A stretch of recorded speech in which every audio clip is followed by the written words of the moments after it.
कभी कभी देश के दुश्मन बाहर से नहीं बल्कि अंदर से भी सामने आ जाते हैं। एक ऐसा ही चौंकाने वाला मामला उत्तर प्रदेश के आगरा से सामने आया है, जहां एटीएस ने पाकिस्तान की खुफिया एजेंसी के लिए जासूसी करने के आरोप में एक युवक को गिरफ्तार किया है। ये मामला इसलिए भी गंभीर है क्योंकि आरोपी भारतीय नौसेना से जुड़ा हुआ बताया जा रहा है। आखिर कौन है यह युवक और कैसे हुई ये जासूसी का खुलासा, क्या क्या जानकारी पाकिस्तान तक पहुंचाई जा रही थी, आइए समझते हैं आसान भाषा में। उत्तर प्रदेश एटीएस यानी एंटी टेररिस्ट स्क्वाड को हाल ही में गुप्त सूत्रों से एक अहम जानकारी मिली थी। इनपुट में बताया गया था कि एक भारतीय नागरिक पाकिस्तान के कुछ एजेंटों के संपर्क में है और देश की सुरक्षा से जुड़ी संवेदनशील जानकारी साझा कर रहा है।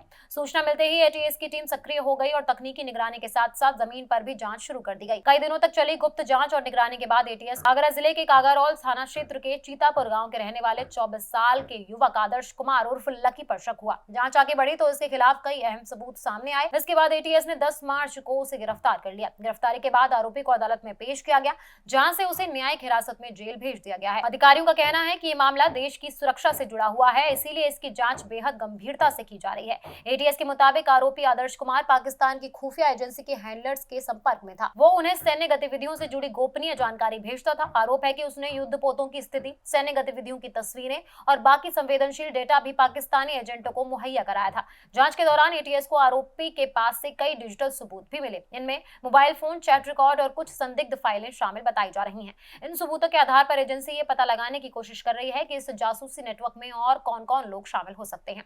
सबसे हैरान करने वाली बात यह है कि आदर्श कुमार भारतीय नौसेना में लांस नायक के पद पे तैनात था।